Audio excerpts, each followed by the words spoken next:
नमस्कार, वेलकम। बहुत स्वागत है आपका। शास्त्र में सूर्य को सफलता का कारक माना गया है।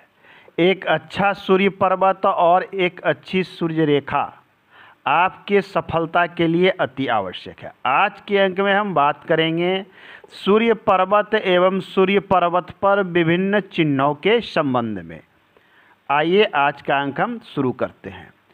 कनिष्ठिका के बगल वाली ये जो फिंगर होती है इसका नाम है अनामिका उंगली, या फिर इसे हम रिंग फिंगर के नाम से भी जानते हैं। इसके नीचे यहाँ से यहाँ तक का स्थान और हृदय रेखा तक, ये हृदय रेखा है, इतना स्थान सूर्य का होता है। इस स्थान को हम सूर्य पर्वत कहते हैं। इस स्थान पर शुभ एवं अशुभ सभी प्रकार के चिन्ह पाए जाते हैं। ये आपके जीवन में महत्वपूर्ण रोल अदा करते हैं। इसी के विषय में जानेंगे। यदि आपके सूर्य पर्वत पर केवल और केवल एक चिन्ह अवस्थित हो, इस प्रकार से केवल सिंगल लाइन, और ये लाइन बिल्कुल निर्दोष हो, साफ सुथरी हो, किसी प्रकार का दोष ना हो, तो यह चिन्ह शुभ माना गया है। आपके मान सम्मान को बढ़ाने वाला होगा ये लाइन। धन संपत्ति और प्रतिष्ठा की वृद्धि करने वाला ये रेखा है, यदि आपके सूर्य पर्वत पर सिंगल रेखा उपलब्ध है। आपके सूर्य पर्वत पर यदि दो रेखा उपलब्ध हो, कभी कभी होता है कि हमारे दो रेखाएं हो, यह भी आपके एक अच्छी सफलता का कारक है। रेखाएं यदि लंबी हो और मजबूत हो, ये सरकार के क्षेत्र से लाभ होने को भी ये इंगित करता है। ऐसे जातक सरकारी सेक्टर में कार्यरत हो सकते हैं, या फिर ना भी हो तो किसी क्षेत्र में, प्राइवेट क्षेत्र में उच्च सफलता, उच्च स्थिति पर कार्यरत मिलेंगे। बड़े पद पर कार्य करने वाले ये मिलेंगे। लेकिन कभी कभी देखते हैं कि यहाँ पर कई एक रेखाएं होती, जैसे 2, 3, 4 की संख्या में आपको इस प्रकार से रेखाएं दिखती है। ऐसी रेखा ये बताती है कि जातक की अभिरुचि कई एक क्षेत्र में हो सकती है, और रुचियां कई एक क्षेत्र और कई क्षेत्र में इनकी रुचि अभिरुचि बंटने के कारण ये अपने आप को किसी एक क्षेत्र पर फोकस नहीं कर पाते हैं।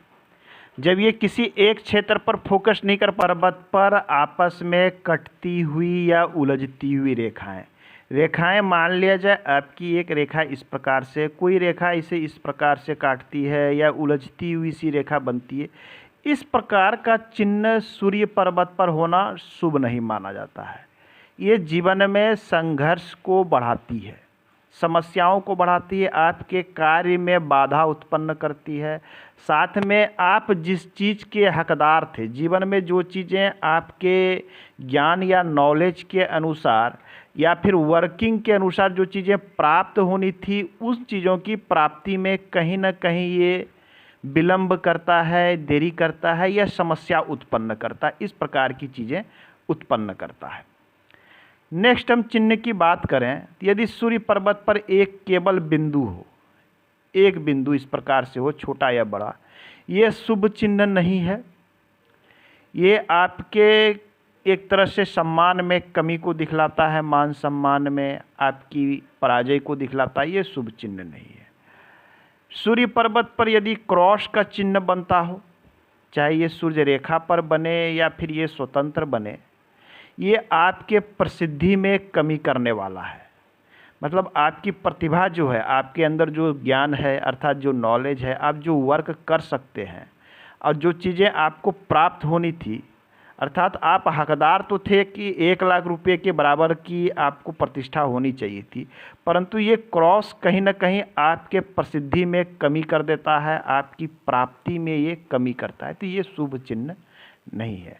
परंतु इसमें ध्यान देना है कि यही क्रॉस यदि इस प्रकार से स्टार का चिन्ह बन जाए, इसको नक्षत्र का चिन्ह कहा जाता है। इस प्रकार का चिन्ह यदि बनता है, इसे स्टार या कभी कभी तारे का चिन्ह भी कहते हैं, या नक्षत्र का चिन्ह भी इसे कहा जाता है।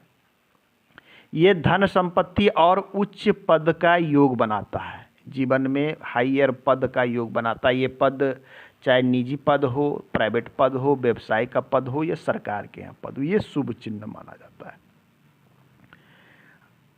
आपके सूर्य पर्वत पर यदि किसी भी प्रकार से कोई वर्ग बनता हो, स्क्वायर का चिन्ह बनता हो, ये आपको जीवन में मिलने वाले विशेष सम्मान को दिखलाता है। साथ में किसी प्रकार के होने वाले नुकसान से, ये पद प्रतिष्ठा का मान हानि होने से ये आपको बचा लेता है। ये शुभ चिन्ह माना जाता है।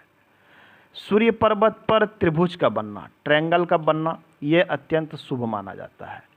ऐसे व्यक्ति किसी क्षेत्र में विशेष सम्मान के हकदार होते हैं। ये कला के क्षेत्र में माहिर हो सकते हैं या किसी क्षेत्र में इनकी महारत हो सकती है। ऐसे व्यक्ति अपने बुद्धि का व्यवहारिक प्रयोग करके जीवन में आगे करते हैं। लोगों के बुद्धि मस्तिष्क तो सभी के पास होती है, परंतु अपने मस्तिष्क का सही प्रयोग ऐसा व्यक्ति कर पाते हैं। अपने बुद्धि का सही प्रयोग करके वास्तविक रूप से जीवन में आगे बढ़ने में मदद करता है। काफ़ी परोपकारी और धार्मिक प्रवृत्ति के भी होते हैं। यह त्रिभुज बड़ा होगा तो इसके फल भी आपको बड़े और शुभ प्राप्त होंगे। यदि ये त्रिभुज छोटा बनता है तो इसके भी शुभ फल में थोड़ी कमी आ सकती है।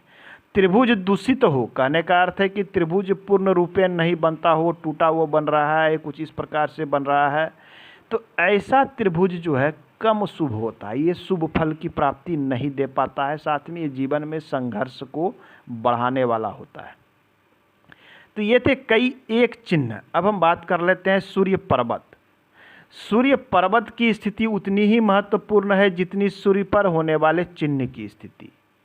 यदि ये पर्वत शुभ हो, अर्थात अच्छा उभार लिया हुआ हो, शुभ हो, तो आपको जीवन में 100% सफलता प्राप्त होती है, 100%।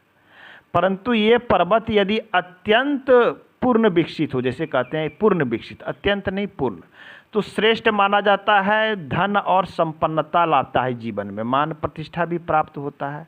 अति विकसित, बहुत अधिक विकसित उभरा हुआ हो तो जातक के अंदर में अहंकार की भावना उत्पन्न कर देता है, झूठी प्रशंसा सुनने वाला व्यक्ति होता है। साथ में यदि मंगल पर्वत भी उच्च का हो तो क्रोध करने वाला व्यक्ति ऐसा हो सकता है। अभी कि कभी कभी पर्वतों का झुकाव जो है, ऐसा लगता है कि ये पर्वत शनि की ओर झुका है, तो कभी लगता है बुध पर्वत की ओर ये पर्वत झुके हुए हैं। अर्थात इसका उभार केंद्र में ना हो करके इसका उभार जो है एक तरफ में होता है, साइड में, तो इसे हम झुकाव कहते हैं। इसके भी शुभ एवं अशुभ प्रभाव पड़ते हैं। शनि की ओर यदि इसका झुकाव है तो यह शुभ नहीं माना जाता है। एकांत प्रिय बना देता है, जातक को जीवन में निराशा लाता है, धन की कमी उत्पन्न करता है। साथ में वर्किंग क्षेत्र में अस्थिर प्रकृति का बना देता है। मतलब ये ऐसे जातक अपने कार्य को हमेशा बदलते रहते हैं, एक जगह स्थिर रह के वर्क नहीं करते या आधा अधूरा वर्क करने वाले। परंतु सूर्य का झुकाव यदि बुध पर्वत की ओर है तो कहीं न कहीं ये शुभ स्थिति उत्पन्न कर देता है, व्यापारिक गुण को बढ़ा देता है। ऐसे जातक धनवान मिलेंगे, व्यापार और व्यवसाय के विशेष गुण मिलेंगे, श्रेष्ठ और सम्मानित व्यक्ति होते हैं, ये शुभ माना जाता है। और अंत में देखना है कि सूर्य पर्वत की उंगली की स्थिति क्या है। यदि ये फिंगर बिल्कुल शुद्ध है तो इसके परिणाम भी अच्छे प्राप्त होंगे। यदि उंगलियां टेढ़ी मेढ़ी है, झुकी हुई है कहीं, तो फिर इसके जो है गुण में न्यूनता आ जाती है। आपके सूर्य पर्वत और सूर्य पर उत्पन्न चिन्ह के गुण में ये कमी उत्पन्न कर देता है। तो आज के अंक में हमने सूर्य पर्वत एवं उससे संबंधित चीज़ों के विषय में जाना। मिलते हैं अगले अंक में। धन्यवाद।